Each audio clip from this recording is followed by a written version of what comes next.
श्री दुर्गा सप्तशती तीसरा अध्याय। इस अध्याय में सेनापतियों सहित महिषासुर का वध इसका वर्णन किया गया है। आइए इस अध्याय की शुरुआत करते हैं। ध्यान।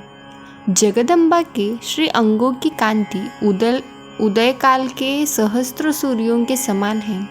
वे लाल रंग की रेशमी साड़ी पहने हुए हैं। उनके गले में मुंडमाला शोभा पा रही है। दोनों स्तनों पर रक्त चंदन का लेप लगा है। वे अपने कर कमलों में जप मालिका, विद्या और अभय तथा वर नामक मुद्राएं धारण किए हुए हैं। 3 नेत्रों से सुशोभित मुखारविंद की बड़ी शोभा हो रही है। उनके मस्तक पर चंद्रमा के साथ ही रत्नमय मुकुट बंधा है तथा वे कमल के आसन पर विराजमान हैं। ऐसी देवी को मैं भक्तिपूर्वक प्रणाम करता हूँ। ऋषि कहते हैं, दैत्यों की सेना को इस प्रकार तहस नहस होते देख महादैत्य सेनापति चिक्षुर क्रोध में भरकर अंबिका देवी से युद्ध करने के लिए आगे बढ़ा। वह असुर रणभूमि में देवी के ऊपर इस प्रकार बाणों की वर्षा करने लगा जैसे बादल मेरुगिरी के शिखर पर पानी की धार बरसा रहा हो। तब देवी ने अपने बाणों से उसके बाण समूहों को अनायास ही काटकर उसके घोड़े और सारथी को भी मार डाला। साथ ही उसके धनुष्य तथा अत्यंत ऊंची ध्वजा को भी तत्काल काट गिराया। धनुष्य कट जाने पर उसके अंगों को अपने बाणों से बींध डाला। धनुष्य, रथ, घोड़े और सारथी के नष्ट हो जाने पर वह असुर ढाल और तलवार लेकर देवी की ओर दौड़ा। उसने तीखी धार वाली तलवार से सिंह के मस्तक पर चोट करके देवी की भी बाई भुजा में बड़े वेग से प्रहार किया। राजन, देवी की बाह पर पहुँचते ही वह तलवार टूट गई। फिर तो क्रोध से लाल आंखें करके उस राक्षस ने शूल हाथ में लिया और उसे उस महादैत्य ने भगवती भद्रकाली के ऊपर चलाया। वह शूल आकाश से गिरते हुए सूर्यमंडल की भांति अपने तेज से प्रज्वलित हो उठा। उस शूल को अपनी ओर आते देख देवी ने भी शूल का प्रहार किया। उससे राक्षस के शूल के सैकड़ों टुकड़े हो गए। साथ ही महादैत्य चिक्षुर की भी धज्जियां उड़ गई। वह प्राणों से हाथ धो बैठा। महिषासुर के सेनापति उस महापराक्रमी चिक्षुर के मारे जाने पर देवताओं की पीड़ा देने वाला चामर हाथी पर चढ़कर आया।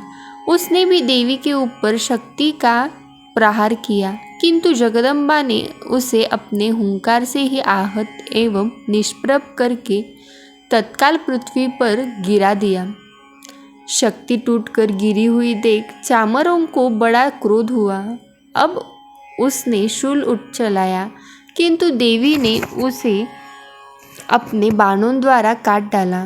इतने में ही देवी का सिंह उछलकर हाथों की मस्तक पर चढ़ा बैठा और उस दैत्य के साथ खूब जोर लगाकर बाहुयुद्ध करने लगा। वे दोनों लड़ते लड़ते हाथी से पृथ्वी पर आ गए और अत्यंत क्रोध में भरकर एक दूसरे पर बड़े भयंकर प्रहार करते हुए लड़ने लगे। तदंतरण सिंह बड़े वेग से आकाश की ओर उछला और उछलते गिरते समय उसने पंजों की मार से चामर का सिर धड़ से अलग कर दिया। इसी प्रकार उदग्र भी शिला और वृक्ष आदि की मार खाकर रणभूमि में देवी के हाथ से मारा गया तथा कराल भी दांतों, मुक्कों और थप्पड़ों के चोट से धराशायी हो गया। क्रोध में भरी हुई देवी के गदा की चोट से उदक का कचुम्बर निकाल डाला। भिंदीपाल से बाष्कल को तथा बाणों से ताम्र और अंधक को मौत के घाट उतार दिया। 3 नेत्रों वाली परमेश्वरी ने त्रिशूल से उग्रास्य, उग्रवीर्य तथा महाहनु नामक दैत्यों को मार डाला। तलवार की चोट से विडोल के मस्तक को धड़ से काट गिराया। दुर्धर और दुर्मुख इन दोनों को भी अपने बाणों से यमलोक भेज दिया। इस प्रकार अपनी सेना को संहार होता देख महिषासुर ने भय से का रूप धारण करके देवी के गणों को त्रास देना आरंभ किया। किन्हीं को थुथुन से मारकर, किन्हीं के ऊपर खुरों का प्रहार करके, किन्हीं को पूंछ से चोट पहुंचाकर और कुछ को सींगों से विदीर्ण करके, कुछ गणों को वेग से, किन्हीं को सिंहनाद से और कुछ को चक्कर देकर और कितनों को निश्वास वायु के झोंके से धराशायी कर दिया। इस प्रकार गणों की सेना को गिराकर वह असुर महादेवी के सिंहों को मारने के लिए झपटा। इससे जगदम्बा को बड़ा क्रोध हुआ। उधर महापराक्रमी महिषासुर भी क्रोध में भरकर धरती को खुरों से खोदने लगा तथा अपने सींगों से ऊंचे ऊंचे पर्वत को उठाकर फेंकने और गरजने लगा। उसके वेग से चक्कर देने के कारण पृथ्वी क्षुब्ध होकर फटने लगी। उसकी पूंछ से टकराकर समुद्र सब ओर से धरती को डुबाने लगा। हिलते हुए सींगों के आघात से विदीर्ण होकर बादलों के टुकड़े टुकड़े हो गए। उससे श्वास की प्रचंड वायु के वेग से उड़े और सैकड़ों पर्वत आकाश से गिरने लगे। इस प्रकार क्रोध में भरे हुए उस महादैत्य को अपने ओर आते देख चंडिका ने उसका वध करने के लिए महान क्रोध किया। उन्होंने पाश फेंककर उस महान असुरों को बांध दिया। उस महासंग्राम में बंध जाने पर उसने भैंसों का रूप त्याग दिया और तत्काल सिंह के रूप में वह प्रकट हो गया। उस अवस्था में जगदम्बा जो ही उसका मस्तक काटने के लिए उद्युत हुई, त्यों ही वह खड्गधारी पुरुष के रूप में दिखाई देने लगा।